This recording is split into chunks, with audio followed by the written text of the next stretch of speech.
नमस्कार, वैशालीज रेसिपीमध्ये मी वैशाली तुम्हा सर्वांचं मनापासून स्वागत करते। आज मी तुम्हाला मस्त असे रसरशीत गुलाबजाम दाखवणार आहे, तेही घरगुती पद्धतीने। तर त्यासाठी मी इथे पनीर बनवून घेतलेले आहे। पनीर मी जवळजवळ 200 ग्राम घेतलेले आणि 500 ग्राम मी इथे मावा बनवून घेतलेला आहे, तोही मी मिल्क पावडरपासून घरच्या घरी बनवलेला आहे। हे दोन्ही आपल्याला व्यवस्थित एकजीव करून घ्यायचे, जेणेकरून आपले जे गुलाबजाम आहेत ते छान असे मऊसूत बनतात, कुठेही त्याला क्रॅक जात नाही। तर आता हे मळत असतानाच मी इथे 5 टेबलस्पून एवढं गव्हाचं पीठ घेणार आहे। तुम्हाला हवं असल्यास तुम्ही ते मैदाही घेऊ शकतात। तर इथे मी 5 चमचे गव्हाचं पीठ घेणार आहे। त्याचबरोबर मी इथे पाव चमचा इतकी बेकिंग पावडरही यात टाकून घेणार आहे, जेणेकरून आपले जे गुलाबजाम आहे ते मस्त असे भुसभुशीत बनतात। आपण जो गुलाबजामचा पाक बनवतो तोही त्यामध्ये मस्त असा मुरतो आणि गुलाबजाम मस्त असे आपले सॉफ्ट बनतात। तर आता हे सर्व जिन्नस आपल्याला मस्त असे मळून घ्यायचे आणि एकजीव करून घ्यायचे।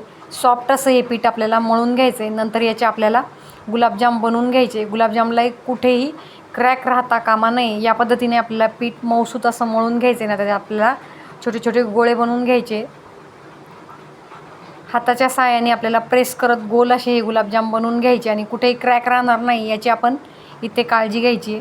आता याच पद्धतीने संपूर्ण गुलाबजाम मी ते बनवून घेणार आहे। गुलाबजामला आपला इथे तुम्ही बघू शकतात कुठेही क्रॅक गेलेले नाही आहे, मस्त असे सॉफ्ट आपले गुलाबजाम इथे बनवून तयार आहे। संपूर्ण अशाच पद्धतीने मी हे गुलाबजाम बनवून घेणार आहे। आता इथे संपूर्ण गुलाबजाम मी ते बनवून घेतलेले। आता ते आपल्याला तेलामध्ये तळून घ्यायचे। तर मी अगोदर इथे थोडंसंच तेल घेतलेलं आहे। आपण एक ट्रायल म्हणून अगोदर 2-3 गुलाबजाम तळून बघायचे, जेणेकरून ते जर फुटले तेलामध्ये तर आपलं तेल खराब होण्याची शक्यता असते। म्हणून मी कधी या पद्धतीने अगोदर ट्रायल घेते, जेणेकरून आपलं तेलही जास्त खराब होत नाही। तुम्ही ते बघू शकतात एकदम परफेक्ट अशा प्रमाणामध्ये आपलं हे जे गुलाबजामचं पीठ आहे ते तयार झालेलं आहे। कुठेही हे गुलाबजाम तेलामध्ये मेल्ट झालेले नाही आहे, मस्त असे ते ब्राऊन कलरमध्ये तळून तयार आहेत। बघा छान असे टम्म ते फुगलेले आहेत, सुंदर असा कलर त्यांना ब्राऊन आलेला आहे। याच पद्धतीने मी आता संपूर्ण गुलाबजाम तळून घेणार आहे।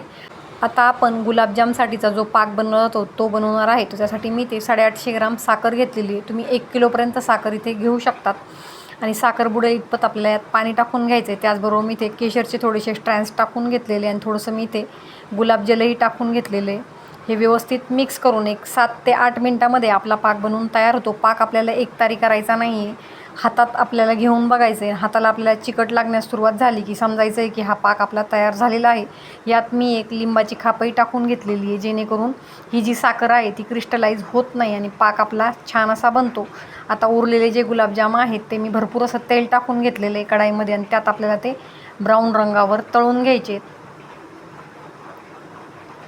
सुंदर असे आपले हे गुलाबजाम इथे टम्म फुगून तयार आहेत। ते चांगले मी ते गोल्डन ब्राऊन रंगावर तळून घेणार आहे। ही जी रेसिपी आहे ती 100% फुलप्रूफ आहे।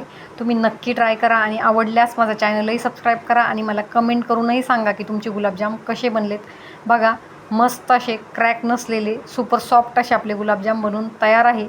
इथे मी पाकही बनवून घेतलेला आहे, पाक उकळून तयार आहे। आता आपल्याला गॅस बंद करून घ्यायचा आणि त्यात आपल्याला हे गरमागरम गुलाबजाम टाकून घ्यायचे आणि 1 ते 2 तासांसाठी ते छान असे आपल्याला पाकामध्ये मुरू द्यायचे।